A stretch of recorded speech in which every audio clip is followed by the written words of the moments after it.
What's going on, guys? Welcome back to the channel. Today I wanted to go through some of the more expensive pieces of filmmaking gear that I've acquired throughout the years, but I think are worth investing in. So whether you're looking to invest in a new product or just wanting to splurge some cash, stay tuned because this list of 10 is worth breaking the bank for.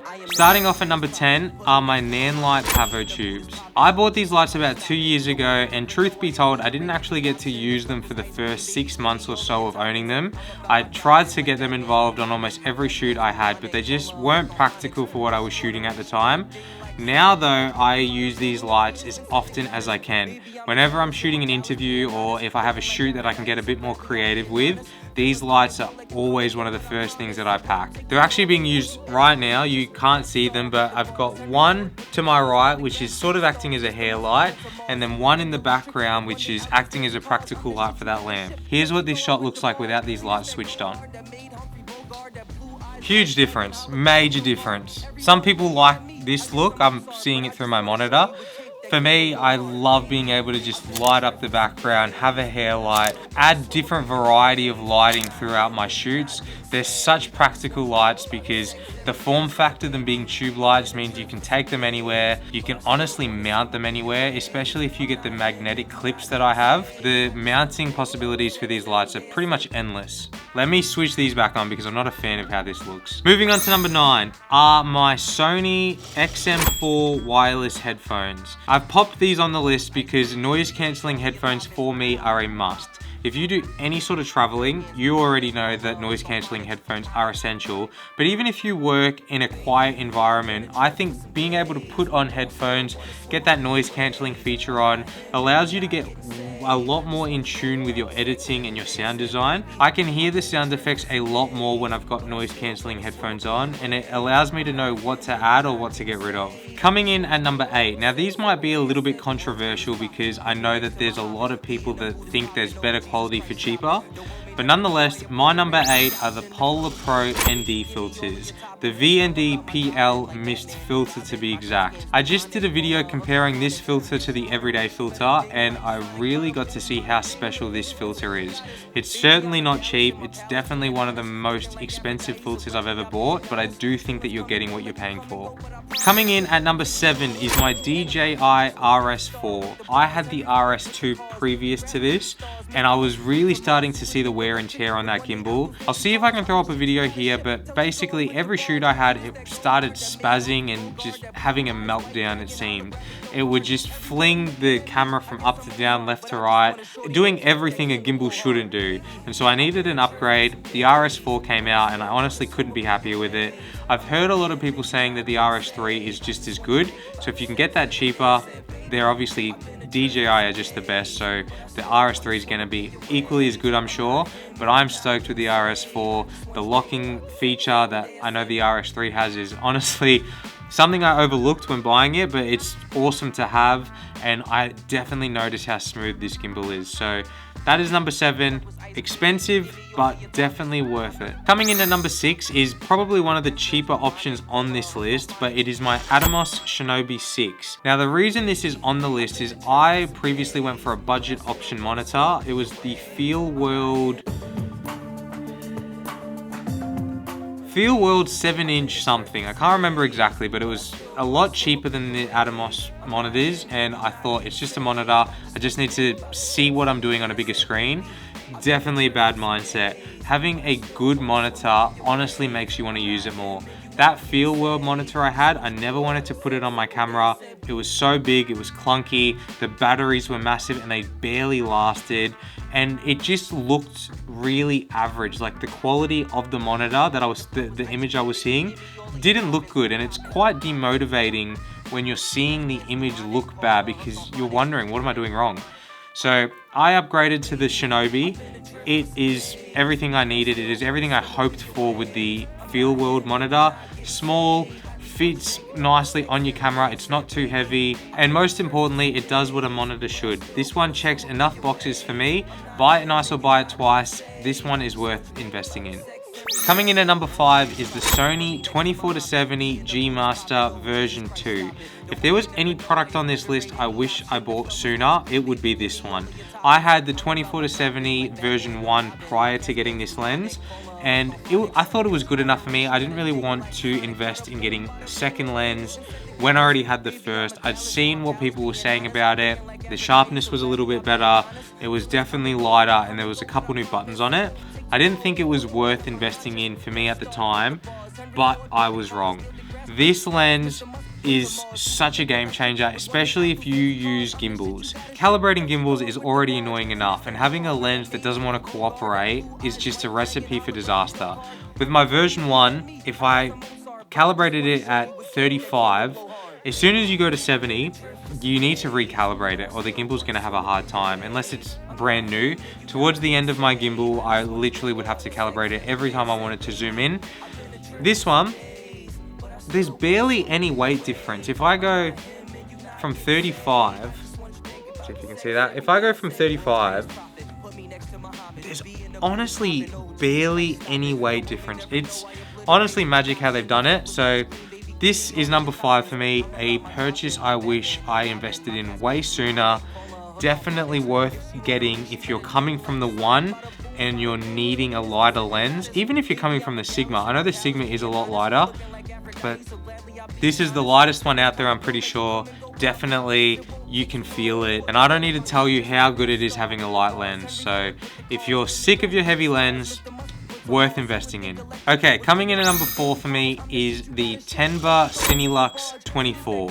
If you're like me and you have a bunch of filmmaking gear that you take to every shoot, this is definitely something to look into. I was carrying 5 or 6 bags to every single shoot, having to do multiple trips to my car, multiple trips to the shoot, set up, and then same thing back and forth, and it was just a hassle. I now just use this one Tenba Cinelux bag. It is quite a big bag and it does get really heavy, which goes without saying. You're fitting a ton of gear into it, but for efficiency and just being able to have everything in one bag, doing one trip instead of multiple trips, it has saved up so much time. I only have to have one air tag in this now and not worry about other bags getting lost or stolen. And if you're anything like me, I always stress at the end of my shoot, go through and make sure I'm not leaving anything behind. That just is so much easier with one bag. I'm not having to go through 4 different bags and trying to go through every zip and make sure everything's in every pocket. This has been such a game changer for me. If you're on the fence about this bag and you're lugging around 4 or 5 or even more bags, definitely worth the investment. Okay, coming in at number 3 is the lens I'm using right now. It is the Sony 70-200 GM Mark II. This lens is insane. I know you guys probably already know heaps about this lens. I'm not going to talk about any of the specifics or anything, but obviously it's a really expensive purchase, and I put off on buying this for a good year, I would say. It was just too expensive, and I thought, do I get the Sigma? Do I get that? I was going back and forth for so long. I eventually just bit the bullet, bought the 70-200, and I could not be happier with this lens. The quality on it is next level. It has all of the features that you would expect a G Master to have, and the ability to internally zoom is something that honestly surprised me so much. I don't know how they can do that. But again, if you're putting this on a gimbal, which isn't easy, but if you do opt to put this on a gimbal, you're not going to have any issues with that front drag or having to recalibrate it at all times. Just a really solid lens. Definitely one of the most expensive pieces of gear on this list, but it sits at number 3 for a reason. If you're considering this lens and you've got the budget, you will not be disappointed. Coming in at number 2, and for me personally, number 2 and number 1 was a toss-up. I ended up putting this at number 2 because I do think number 1, which you'll hear about in a second, is essential for me. It really is. But number 2 is the DJI Air 3. If any of you have the Air 3, you know what a beast this drone is. I was coming off the Mini 3 Pro, and for the longest time, I just thought that's the quality drones can produce. The sensor is obviously a lot smaller than cameras, and I was just under the impression that this is the quality that you can get from them. I accidentally crashed that drone at the end of last year. I'll throw up a video here, but I crashed it, it was a nightmare for me, but it turned out to be a blessing in disguise because I got the Air 3 and it is such a beast. It's not even comparable in my opinion to the Mini 3 Pro. With the Mini 3 Pro, you can get a really good shot, but your settings have to be perfect. You need ND filters and you need the perfect lighting. That is crucial. With the Air 3, obviously good lighting and ND filters is going to help tremendously, but I can get a really good looking image out of this drone at almost any time I want. The quality is amazing, and being able to have a drone that isn't going to get thrown around in the wind like the Mini 3 Pro did is just really important, especially if you live in Melbourne. And also I noticed that birds don't try and attack this drone as much as they did on my Mini 3 Pro. Almost every time I put my Mini 3 Pro in the sky, a magpie would come after me, without a doubt. Always have magpies trying to swoop me. The Air 3, obviously because it's bigger, I think it intimidates them a little bit more. And so I've only had 1 or 2 interactions with magpies. It still does happen, but on a far lesser scale. So the Air 3 for me, second on the list, really awesome drone. I wish I bought that one sooner for sure. I use that as much as I can, and if you're coming from a Mini 3 Pro, even a Mini 4 Pro, you're gonna notice a huge difference if you start upgrading to these bigger drones. It makes me wonder what the Mavic 3 Pro can do, so that's probably next on my list, but Air 3, number 2, and a really rightful number 2 spot. Okay, number 1. This is the piece of filmmaking gear I regret the least, even though I don't regret anything on the list, but this piece of gear is something that is essential for me. It's crucial that I have it. It's clutch. It's all of those words. It's something I wish I bought sooner, definitely. Is it expensive? Way too overpriced. But is it worth it? In my opinion, yes. It is the Apple Studio Display. I was coming off a rather cheap monitor prior to this, and it didn't have the ability to fine-tune the colors as most monitors do. And what that meant was, anytime I would edit and color grade on that monitor, it would look 10 times different on my phone or on my MacBook Pro. Towards the end, I would have to edit on my monitor and then unplug it and color grade on my MacBook. And going from a big monitor to a small MacBook is annoying in itself. And so I wanted a monitor that the colors, mainly just the colors I saw on it, are going to be the exact same when I export it onto my MacBook and then airdrop it onto my phone. And the Studio Display does that perfectly. So for that reason, it's number 1. Obviously, it's got some really great features. It's an Apple product. Obviously, it's good. I've seen a lot of people complain about the hertz or the refresh rate. Honestly, it's never been a problem for me.